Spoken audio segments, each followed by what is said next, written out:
Hello everyone, आज हम बात करेंगे स्टैंडर्ड थर्ड के अंदर जो वर्कबुक में हमारा यूनिट नंबर 6 कंटिन्यू था। जो हमने मैंने आपको क्वेश्चन नंबर 8 तक करवाया था और वहाँ पर choose the correct option, blanks, right wrong, match the following और जो भी क्वेश्चन थे वो मैंने आपको करवाए थे। नेक्स्ट आज हम बात करेंगे क्वेश्चन नंबर 9 में। क्वेश्चन नंबर 9 में हमें दिया हुआ है answer the following question in 1 और 2 सेंटेंसेस। मैं आपको ये क्वेश्चन एक पीडीएफ के थ्रू स्टोर करवाऊंगा और वहाँ पर एक्सप्लेन करवाऊंगा। डायरेक्ट क्वेश्चन के आंसर पीडीएफ में लिखे हुए वहाँ पर से आप लिख सकते हो। तो फर्स्ट ऑफ ऑल मैं आपको पीडीएफ के थ्रू वो करवाऊंगा। तो फर्स्ट यहाँ पर है answer the following question in 1 और 2 सेंटेंसेस। एक या दो सेंटेंसेस में आंसर लिखने हैं। तो फर्स्ट हमारा क्वेश्चन है कि why was dadi not able to climb the stairs quickly. जो यूनिट में हमने बात की थी कि जो विपुल की जो दादी है वो सीढ़ियों पे स्टेयरकेस पे जल्दी से क्यों नहीं चढ़ पाती, क्यों नहीं चल सकती।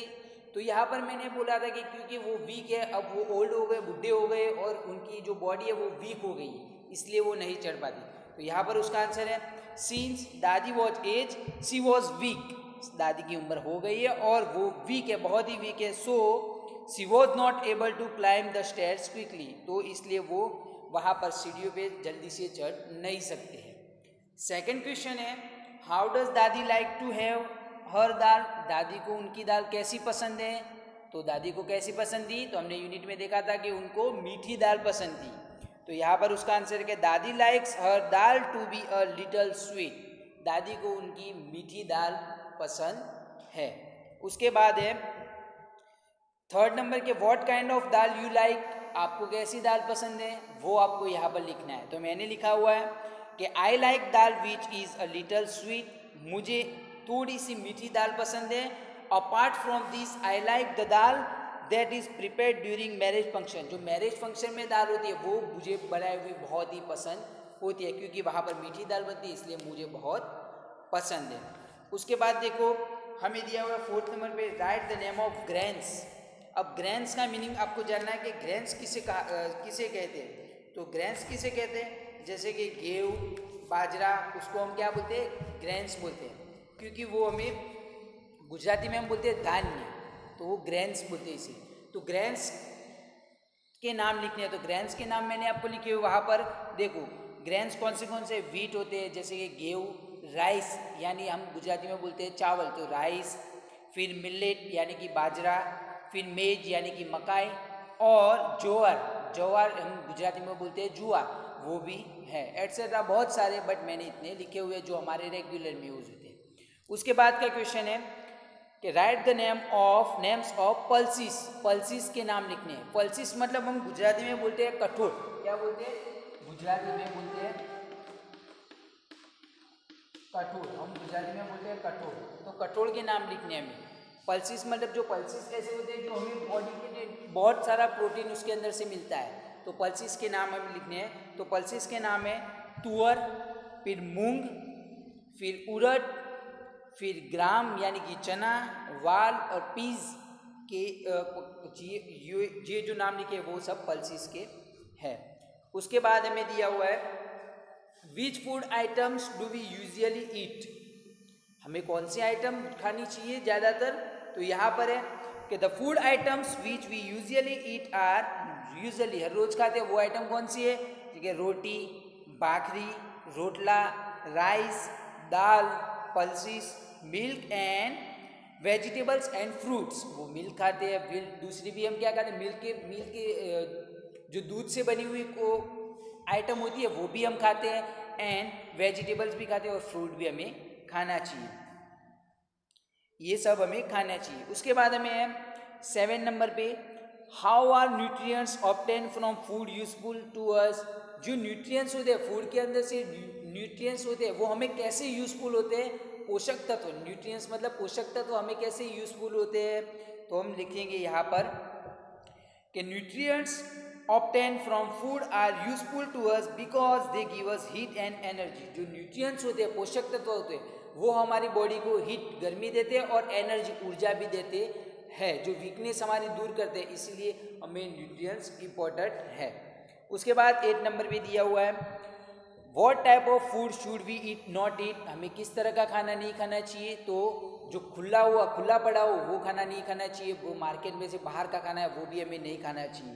तो यहाँ पर है कि we should not eat open, हमें जो ओपन खुला हुआ खाना है वो नहीं खाना चाहिए, खुला हुआ मतलब जिसके ऊपर कुछ ढका ना हो वैसा खाना।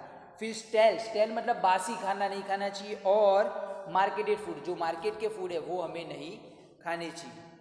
उसके बाद देखो क्वेश्चन नंबर 9 पे हमें दिया हुआ है स्टेट द मुन्नीज डाइट। अब मुन्नी की डाइट के बारे में हमें बात करनी है। तो मुन्नी का डाइट कौन सा था, वो क्या खाती थी, तो मुन्नी क्या खाती थी, तो Munni's diet is her milk mother's milk, वो सिर्फ उसकी मम्मी का दूध पीती थी, क्योंकि 4 या 5 मंथ की जो बेबी होते हैं, चाइल्ड होते हैं, उनके लिए सबसे ज़्यादा न्यूट्रिएंट्स मतलब मिलता है तो वो उनकी मम्मी के दूध के अंदर से ही मिलता है, तो वो उसके लिए सिर्फ यही डाइट था।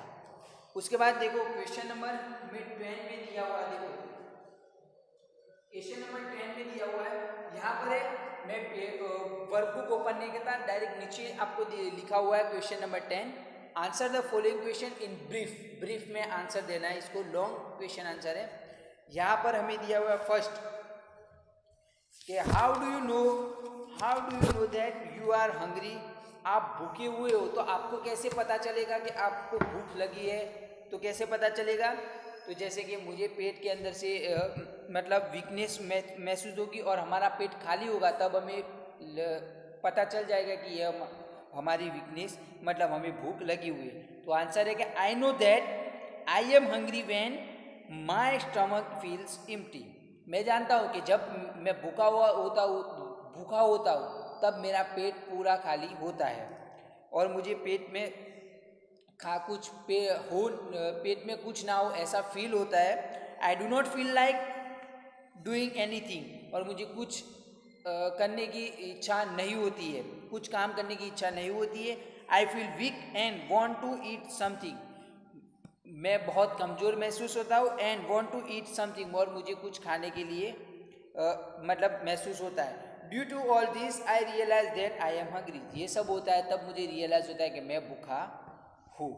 उसके बाद का क्वेश्चन दिया हुआ है second, has it ever happen to you that on some day you were very hungry but there was nothing to eat, आपको कभी आपके साथ कभी ऐसा हुआ है कि आप बहुत भूखे हुए हो बट घर में कुछ भी खाने के लिए नहीं हो तब, तो इफ़ यस तो वाई, अगर हाँ है तो कैसे, क्यों ऐसा हुआ है।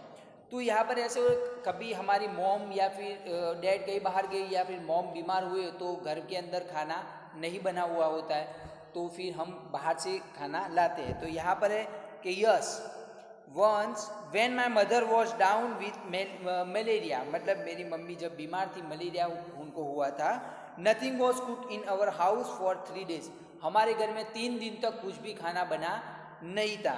As a result we had to arrange for outside food, तो हमने क्या किया था, बाहर से मार्केट में से फूड मतलब खाना मंगवाया था।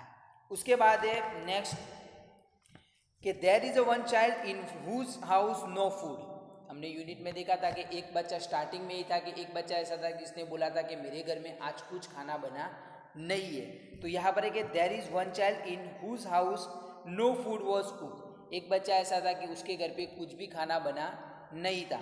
What could be the reason, उसका रीज़न क्या हो सकता है, तो उसका रीज़न मैंने आपको बोला था कि ये भी हो सकता है क्योंकि वो बहुत उसके पापा मम्मी पापा बहुत गरीब होंगे, जो गरीब होंगे तो उनके एक वक्त की रोटी भी उनको बहुत नसीब से मिलती होगी, या फिर उसके मॉम बीमार हुए होंगे, या फिर पापा कहीं बाहर गए होंगे तो ऐसा हुआ होगा। तो यहाँ पर आंसर है there can be many reason why no food was cook in the child's house, यहाँ पर बहुत सारे रीज़न हो सकते हैं, बट मैंने लिखे हुए हैं सच एज, बट यहाँ पर लिखे हुए हैं first the child's parents might be so poor that they can not even get enough for 2 meals a day, उसके जो मॉम डैड है, वो बच्चे की मॉम डैड है, वो बहुत ही गरीब होगी, इसलिए दिन में 2 बार की वो रोटी मतलब 2 बार का खाना भी बहुत कम नसीब से मिलता नहीं होगा, इसलिए ऐसा हो सकता है। फिर सेकंड है कि the child's mother may be unwell, तो चाइल्ड की जो बच्चा है उसकी मदर है, उसकी मम्मी अगर बीमार हुई होगी तो भी ऐसा हो सकता है। And the father may have gone for work, और उसके पापा है वो काम के लिए बाहर गए हुए होंगे तो भी ऐसा हो सकता है। उसके बाद नेक्स्ट हमें दिया हुआ है 5th नंबर पे, why should we eat food, हमें खाना क्यों खाना चाहिए उसके बारे में हमें बोला है। तो यहाँ पर हम उसका आंसर लिखेंगे कि we should eat food for the following reason, हमें ये रीज़न के लिए खाना खाना चाहिए। फर्स्ट है to get sufficient energy to perform all bodily functions, जो हमारे बॉडी में जो फंक्शन जो ऑर्गन है वो वर्क करने के लिए हमें खाना खाना चाहिए। इसलिए यहाँ पर बोला है कि टू गेट सफिशिएंट एनर्जी, पूर्ति एनर्जी के लिए, हमारी बॉडी में एनर्जी के लिए हमें ये जो खाना है वो खाना चाहिए। और to compensate for the wear and tear that happens to the body due to working, काम करने के लिए भी हमें खाना बहुत ज़रूरी है। उसके बाद है to ensure that the body feels fresh and energetic, तो हमें बॉडी को फ्रेश रखने के लिए भी खाना खाना चाहिए। उसके बाद हमें 6 नंबर पे दिया हुआ है which nutrients do grains pulses green vegetables and fruits provide to our body, तो कौन से जो पोषक तत्व होता है वो grains pulses and green vegetable and fruits में से हमारी बॉडी को मिलते हैं। तो कौन से जो पोषक तत्व होते हैं, तो यहाँ पर है कि grains give heat and energy to our body, grains होते हैं जो हम वीट बाजरा वो सब होते हैं वो हमारी बॉडी में क्या देते हैं, हमें एनर्जी, हीट, गर्मी और एनर्जी देते हैं। फिर pulses are useful in growth and development of the body, जो पल्सिस होते हैं वो हमारी बॉडी को ग्रोथ करने में और फिर डेवलपमेंट करने के लिए काम आते हैं। Green vegetables and fruits help the body to fight against disease, जो ग्रीन वेजिटेबल्स है और फ्रूट्स है वो हमें कोई भी डिजीज होता है उसके अगेंस्ट फाइट करने में हेल्प करता है, ये मतलब कि हमें बीमारियों से भी बचाता है ग्रीन वेजिटेबल्स एंड फ्रूट्स। उसके बाद हमें 7 नंबर पे दी हुई है, यहाँ पर क्वेश्चन है कि what should we do so that our body gets all the necessary nutrients in sufficient amounts, तो हमें क्या करना चाहिए जिससे हमारी बॉडी को पूर्ति मात्रा में पोषक तत्व मिल सके। तो क्या करना चाहिए, to ensure that our body gets all the necessary nutrients in sufficient amount along with milk we should included different gets, तो हमें क्या करना चाहिए, हमारी बॉडी में पूरी मात्रा में पोषक तत्व मिले इसलिए हमें क्या करना चाहिए, तो अलॉन्ग विथ मिल्क मतलब दूध पीना चाहिए। फिर बाद में we should included different gets, अलग अलग तरह की ग्रेन्स खाने चाहिए जैसे कि वीट होता है, राइस होता है, मिलेट होता है वो, एंड वेरियस पल्सिस, अलग अलग तरह के पल्सिस भी खाने चाहिए। पल्सिस में तुअर, मूंग, ग्राम ऐसे जो होते हैं वो खाने चाहिए। फिर and vegetables and fruits according to the season in our diet, हर एक सीजन में हमें कौन से तरह के पल्सिस और जो ग्रेन्स होते हैं, फ्रूट होते हैं, ग्रीन वेजिटेबल्स होते हैं वो खानी चाहिए अलग अलग सीजन में, तो हमें हमारी बॉडी के पोषक तत्व अच्छे से मिलेंगे। उसके बाद हमें दिया हुआ है, देखो उसके बाद हमें दिया हुआ है यहाँ पर है कि what happens if we take the same type of food every day, हम हर रोज एक ही तरह का खाना खाएंगे तो हमें क्या होगा, मतलब एक ही तरह का खाना खाएंगे तो हमको क्या होगा वो हमें पूछा गया है। तो यहाँ पर मैं आंसर लिखूंगा कि एक ही तरह का खाना होगा मिलेगा तो हमें बहुत अलग अलग तरीके की जो न्यूट्रिएंट्स पोषक तत्व मिलते हैं वो नहीं मिलेंगे, और हम रोज़ एक ही तरह का खाना खाएंगे तो हमें खाने में भी मज़ा नहीं आएगी। इसलिए यहाँ पर है if we take the same type of food every day we do not get all the nutrients that our body needs, हम अगर जो एक ही तरह का खाना खाएंगे तो हमारी बॉडी में पूरे जो पोषक तत्व है वो नहीं मिलेंगे। As a result the body suffer due to deficiency of this things and gets affected by some disease, और इस तरह से बॉडी के अंदर बहुत सारी बीमारियां भी हो सकती है, क्योंकि अलग अलग तरह का खाना खाएंगे तो जो बीमारी होती है उसके अगेंस्ट लड़ने के लिए भी हमारी बॉडी में एनर्जी होगी। Moreover if we eat the same type of food every day we will not feel like eating, अगर हम मतलब हर रोज़ एक ही तरह का खाना खाएंगे तो भी हमें वो अच्छा नहीं फील होगा, इसलिए हमें रेगुलरली हर रोज अलग अलग तरह का खाना खाना चाहिए। उसके बाद हमें दिया हुआ है state the benefits of eating food, खाने का जो हम ईटिंग फूड जो खाते हैं उसके बेनिफिट्स हमें बताने के क्या बेनिफिट्स होते हैं, हमें हेल्पफुल कैसे है। तो the benefits of eating food are as follow, ये इस तरह के यहाँ पर है कि the body gets enough energy to work, body को हमारी बॉडी में इनफ एनर्जी मतलब जो पूर्ति मात्रा में एनर्जी मिलनी चाहिए वो मिलती है। सेकंड है the body grows and develops well, हमारी बॉडी अच्छे से ग्रो होती है और डेवलप भी होती है। The body is protected against disease, body में जो बीमारी आती है उसके अगेंस्ट मतलब प्रोटेक्टेड मतलब प्रोटेक्ट करती है, हमें वहाँ पर बचाती है, बीमारी ना होने से हमें वहाँ पर बीमारी अगर आ जाती है तो हमें वहाँ पर बचाव भी करता है ये खाना। Health of the body is taken care of, इसलिए हमें हमारी जो हेल्थ है वो भी खाने से हमारी हेल्थ भी अच्छी रहती है। उसके बाद हमें दिया हुआ है देखो name of the different methods of cooking food, हमें जो अलग अलग तरह की जो कुकिंग फूड की मेथड है वो हमें बतानी है and give two example of each, हर एक का हमें एग्जाम्पल भी बताना है। तो यहाँ पर मैंने कुछ जो मेथड है वो लिखी हुई है। Different methods of cooking food are, यहाँ पर दी हुई है रोस्टिंग करके दी हुई है, फिर डीप फ्राइंग है, फिर हम बॉइलिंग एंड स्टीमिंग, फिर शैलो फ्राइंग कर रही। तो यहाँ पर है रोस्टिंग मतलब जैसे रोटी बनाते हैं वो मेथड को हम बोलेंगे रोस्टिंग। तो रोस्टिंग में से हम कौन सी फूड बनाते हैं, तो रोटी, भाखरी एंड रोटला वो सब हम बनाते हैं रोस्टिंग में से। फिर फ्राइंग में से मतलब तेल के अंदर बनाते हैं वो चीज़ें कौन सी बनाते हैं, तो पूरी बनाते हैं, फिर भजिया एंड समोसा वो हम फ्राइंग में बनाते हैं। फिर बॉइलिंग एंड स्टीमिंग, बॉइलिंग करके क्या क्या बनाते हैं, तो जैसे कि खमन, खिचड़ी, राइस एंड डम्पलिंग्स जो होता है हम वो बॉइलिंग करके बनाते हैं। डम्पलिंग्स मतलब एक तरह की रोटी है। फिर फोर्थ में शैलो फ्राइंग हल्का सा फ्राई करना, तो वो क्या करते हैं हम हल्का सा फ्राई करके क्या बनाते हैं, जैसे कि पराठा, थेपला वो सब हम हल्का सा फ्राई करके बनाते हैं। तो आज मैंने ये जो भी क्वेश्चन आंसर लिखा है वो आप अपनी वर्कबुक में अपने हिसाब से क्वेश्चन के आंसर आप लिख देना।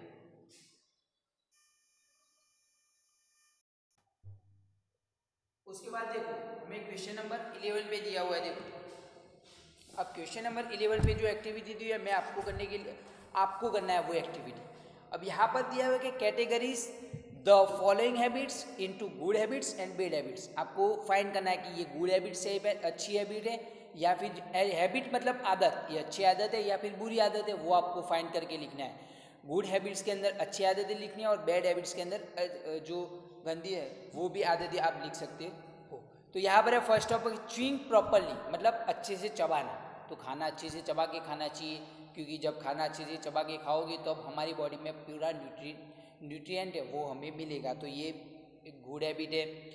ईटिंग स्टेल फूड, जो बासी खाना है वो खाना चाहिए, तो नहीं, तो ये भी नहीं खाना चाहिए। ऐसे बहुत सारे कि eating only what one likes it, एक ही तरह का खाना है, फिर बाद में ईटिंग ओनली पोटेटोज एवरीडे, ये सब आपको जो भी गुड हैबिट है वो यहाँ पर गुड हैबिट में लिखना है और बैड हैबिट है वो आपको बैड हैबिट में लिखना है। उसके बाद देखो एक्टिविटीज दी हुई है। अब एक्टिविटीज में क्या करना है वो हमने बुक के अंदर सीखा था, फिर भी मैं आपको बोल रहा हूँ बट आपको करनी है।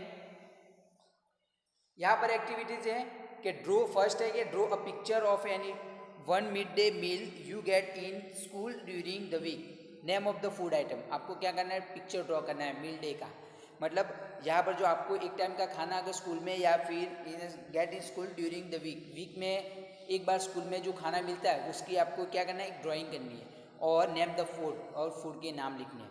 उसके बाद है draw a plate with the food you like to eat, आपको एक प्लेट ड्रॉ करनी है, उसके अंदर कौन सा फूड आपको अच्छा लगता है वो आपको वहाँ पर ड्रॉ करना है। Right the name of each dish under it, आपको हर एक डिश के नीचे आपको उसका नाम भी लिखना है। उसके बाद थर्ड नंबर पे दिया हुआ है व्हेन योर ब्रदर और sister got married which dish it had been prepared, आपका भाई या फिर आपकी बहन के अगर मैरिज हुए हो तो वहाँ पर आपने कौन सी डिशेस बनाई है वो आपको लिस्ट बनाना है, तो वो आप लिस्ट भी बना सकते हो। उसके बाद देखो फोर्थ नंबर पे make a list of names of various grains, vegetables, pulses and fruits, आपको ये आपके पेरेंट्स को पूछना है और फिर अच्छे लिखना है कि ग्रेन्स कौन से हैं, वेजिटेबल्स कौन से हैं और पल्सेस एंड फ्रूट कौन से हैं, वो आपको वहाँ पर लिखना है। तो मैंने ग्रेन्स का तो बताया, जैसे कि वीट है, फिर राइस है, ज्वार है, मेज़ है, मिलेट है। वो वेजिटेबल्स में तो बहुत सारे आपको पता है। पल्सिस में भी मैंने बताया मूंग है, फिर जो पीस है, चना है, वो फ्रूट्स में भी आपको पता है वो साइड। तो ये आपको अपनी तरह से करना है। उसके बाद नीचे देखो हमें हॉर्स क्वेश्चन दिए हुए हैं, बाजू वाले पेज में हॉर्स क्वेश्चन करके दिए हुए हैं। हॉर्स क्वेश्चन में क्या करना है वो आपको फाइंड करना है। यहाँ पर मैं आपको वन बाय वन उसके आंसर लिखवाने वाला हूँ। फर्स्ट है कि answer the following question by finding the correct answer option from those given below each question and writing its corresponding letter in the box given in the front of each question। आपको जो हम multiple जो choose the correct option करते हैं वैसे ही करना है। जो आंसर है नीचे ऊपर क्वेश्चन है, नीचे आंसर है, और आंसर के नीचे जो अल्फ़ाबेट है वो आपको बॉक्स में लिखना है। तो चलो हम स्टार्ट करते हैं। फर्स्ट हमारा है, फर्स्ट कौन सा है, which food is the best for a new born baby. जो बच्चा है, न्यू बॉर्न बेबी मतलब अभी जन्मा हुआ बच्चा, उसके लिए सबसे अच्छा फूड कौन सा है? तो कौन सा होगा? उसकी मम्मी का दूध। तो यहाँ पर है कि रोटी और रोटला, फ्रूट्स एटसेट्रा, मदर्स मिल्क या भी पूरी वेजिटेबल। तो क्या होगा? सी हमारा आंसर आएगा, क्योंकि उसकी मॉम के लिए सबसे, उसकी मॉम का जो दूध है उसके लिए सबसे अच्छा है। तो यहाँ पर है मदर्स मिल्क, और ऑप्शन में आप लिखोगे सी। सेकंड है, which type of food can old people digest easily. कौन मतलब किस तरह का खाना जो बूढ़े लोग होते हैं वो जल्दी से उनको इजीली मतलब डाइजेस्ट हो जाता है? तो फ्राई फूड तो नहीं होता। फिर बॉयल फूड होता है, क्योंकि बॉयल फूड हम पानी में उबालते हुआ फूड है, वो जल्दी से डाइजेस्ट होता है। रोस्टेड भी नहीं होता और शैलो फ्राइड भी नहीं होता, तो बॉयल। तो सेकंड में आंसर आएगा बॉयल, हमारा आंसर है बी। थर्ड में हमें दिया हुआ है, in which state are coconut palms found in abundance. Abundance मतलब बहुत सारी मात्रा में कोकोनट ऑयल कहाँ पर पाया जाता है? तो हमने यूनिट में देखा था कहाँ पर था, केरला में। कहाँ पर था? केरला में। तो केरला, गुजरात, राजस्थान या फिर जम्मू कश्मीर। तो हमारा आंसर है थर्ड में केरला, और आंसर आएगा ए। फोर्थ में हमें दिया हुआ है, at which time of the day should not eat a full meal. मतलब सॉरी, यहाँ पर at which time of the day should one eat a full meal, मतलब कौन से टाइम में हमें पूरा दबा के खाना चाहिए। तो कौन से टाइम में? Morning, afternoon, evening, late at night. तो हमने देखा था यूनिट में कि इवनिंग को हमें पूरा पेट भर के नहीं खाना चाहिए, बट मॉर्निंग में हमें पेट भर के खाना चाहिए। तो यहाँ पर है मॉर्निंग में हमें जो खाना है वो पेट भर के खाना चाहिए। तो आंसर आएगा ए। उसके बाद है, which of the following is not made from rice. ये चीज़ें हमें जो ऑप्शन में दी है उनमें से कौन सी चीज़ें जो राइस के अंदर से नहीं बनी हुई होती है? तो इडली भी राइस में बनती है, पुलाव भी राइस में से बनता है, खीर भी राइस में से बनती है, बट 4 नंबर की जो चीज़ है वड़ा है वो राइस में से नहीं बनती।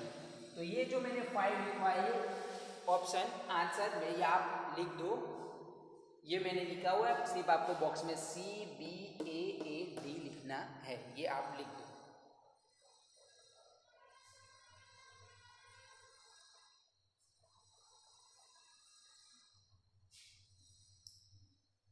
हाँ तो बच्चों, हमने जो हमारा यूनिट था मैंने आपको यहाँ पर फिनिश करवा दिया।